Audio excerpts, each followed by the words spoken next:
Alright, everyone, welcome back to our 2023-2024 season previews, and we continue on today with the Vancouver Canucks. Again, apologies for the audio, apologies for the lighting. I am away for the weekend. So regardless, the Vancouver Canucks, last season they went 38, 37, and 7 for 83 points. They were 22nd in the NHL, and they missed the playoffs. Obviously, mid-season, too, they fired their coach, Bruce Boudreau, brought in Rick Tocchet, and once again, it was another year where they started off slow.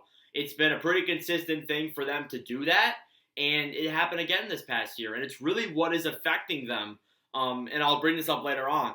It's really what has been affecting them to make the playoffs, because in the second half of the season, they'll be great. Like, that's how it's been the last, 2 years or so. So, honestly, though, there's a lot of people that think Vancouver could be going in a better direction, because they kind of tore down their entire blue line and have built a new defensive core here. So, regardless, let's take a look at their departures and their arrivals. Your departures list goes as follows. You have Oliver Ekman-Larsson, Kyle Burroughs, Ethan Bear, Travis Dermott, and Colin Delia. So 3 of those 5 are defensemen. So that is notable. OEL, they obviously bought out his contract. That was a good move for sure. He has been a buyout candidate for years now. It isn't just a thing that's popped up now. Burroughs was just a minor defenseman. He's obviously in San Jose.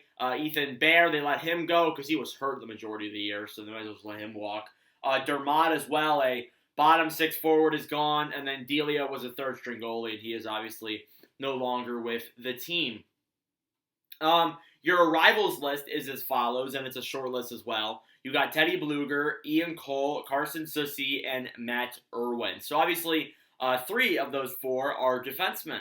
Blueger's good, solid fourth-line center. Definitely on Vancouver for sure. Won a Stanley Cup this past year with Vegas. Great penalty killer, a great guy to have in your team for sure. Ian Cole, obviously, he had his issues with the scandal and the affair and all that, but that was a while ago, and honestly, that really shouldn't affect his own game, his own personal professional play. So Cole, honestly, we'll see how he does. Soucy as well, good, solid top 4 guy. Irwin, obviously a good depth player, probably going to be nothing more than that on Vancouver's blue line, I would imagine, because he's gone to a lot of teams. It feels like every single season preview I'm talking about Irwin or talking about him being on a new team. So, not surprising there whatsoever.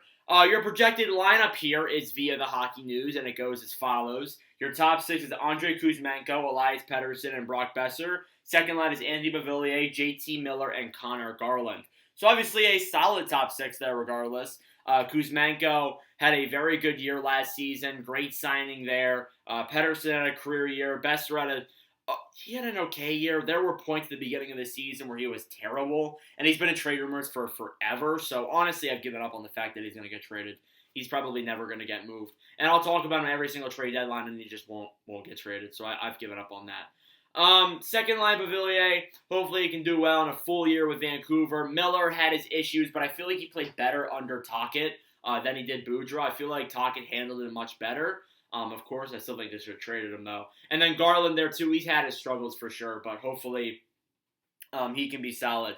Your bottom 6 is as follows. There are some injuries, so I do need to point these out. Tanner Pearson is one of them. Then you got Jack Studnicka and Ilya Mikheyev, who was also hurt. Dakota Joshua, Teddy Blueger, and Philip DiGiuseppe. And then for some extra players, you have Sheldon Dries, Nils Amon, and Linus Karlsson. So obviously we'll get into those guys in a second. But Pearson and Mikheyev are listed as injured. Not saying they will be in the lineup at the beginning of the season, but as of right now, they are hurt. So something to keep in mind there if you're looking at Vancouver's depth chart over the next couple of weeks. Studnicka, good solid third liner. Same with Teddy Blueger. I like him as a fourth line center. Fits in well. Joshua and DiGiuseppe are going to be interesting. We'll find out how they're going to do.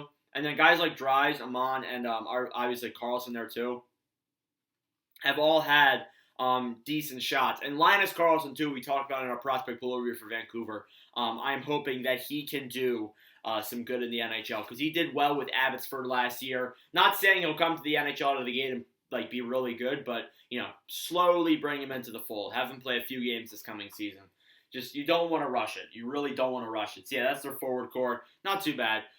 Defense is where it changed the most, for sure. You got Hughes and Soucy as your first pairing. Then you got Ian Cole and Philip Hronek as your second pairing. You got Wolanin and Myers as your third pairing. Brisebois and Rathbone as your extra defenders. And then also Matt Irwin there, too. So, here's my problem. I feel like on a level, the defense got better. Moving out OEL, moving out Burrows, moving out Bear, and bringing in guys like Sussy, Cole, and Hronek are good moves. I'm not gonna lie. I think you improve the blue line, but it still isn't a blue line where I would say, yeah, that's a playoff team, or yeah, that's a Stanley Cup winning blue line. I'm sorry, Quinn Hughes just can't carry it all. It just is as simple as that. Like honestly, I don't know. Like I don't like that blue line at all. Or I like it a little bit. I feel like it's better. It could. I don't. Is it good enough for them to make the playoffs? I honestly don't know, to tell you the truth. And then goaltending, you're going to need a big year out of too, because last year at the start it was not good. You got Thatcher Demko and Spencer Martin as your tandem. Then you got Artur Stilovs as your third string goalie. Very possible Stilov steals that backup role because he's started to come up on the rise there. That Latvian-born goalie there in Vancouver. So obviously Demko, he had a really bad start to the year. Hopefully he can have a better start this coming year. If he does, I think they do have a better shot. But yeah, if the goaltending starts out slow again, then it's going to be a problem. And that's my biggest X factor is the start of the season. Not even any specific players, it's the start of the season. We have seen in, I think, the past 3 years, Vancouver will have awful starts to the season. And is it at their own fault? Maybe, maybe not. A lot of the games they've started, and even this year too, they start a lot of their games on the road again. So that is an issue, yes, but they need to learn how to capitalize on that. They need to at least be above 500 at the start of the year. They cannot go down early. Even if it is the Pacific Division, it's really hard to come back from that. And Vancouver will tell you especially, they've been trying to do that for 11 years. They've been trying to come back from bad starts to the season for a while. So obviously they're going to need a good start to the year if they want to even think about making the playoffs. Biggest question is are they going to make the playoffs this year? And I think that really is the question that has been asked by Vancouver fans for years. Is this team good enough to make the playoffs?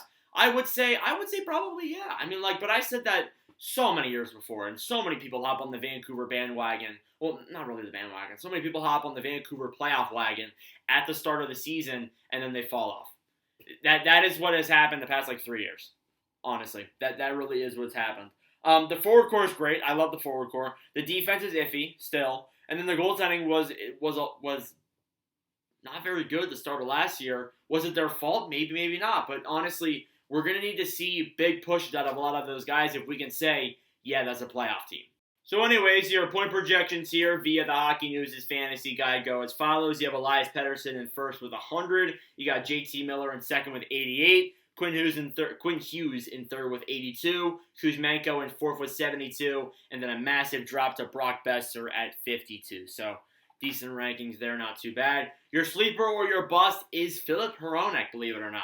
A weak blue line means Vancouver will lean heavily on Filip Hronek. It's top right-handed D-man. He'll share the ice with Quinn Hughes, forming one of the league's best 1-2 offensive punches, and he'll have a quarterback, a very good power play. So, yeah, I know I had Carson Sussy above Hronek, but that was only because of the way the Hockey News had it with their depth charts. So I actually think he will be first pairing realistically and play with Quinn Hughes. I think that would be a good first pairing. It's just only after that is where I'm like, not really. So yeah, Vancouver, it's gonna be another weird year. It always is a strange year in Vancouver. Hopefully they start off well. I really hope this team can make the playoffs for that fan base.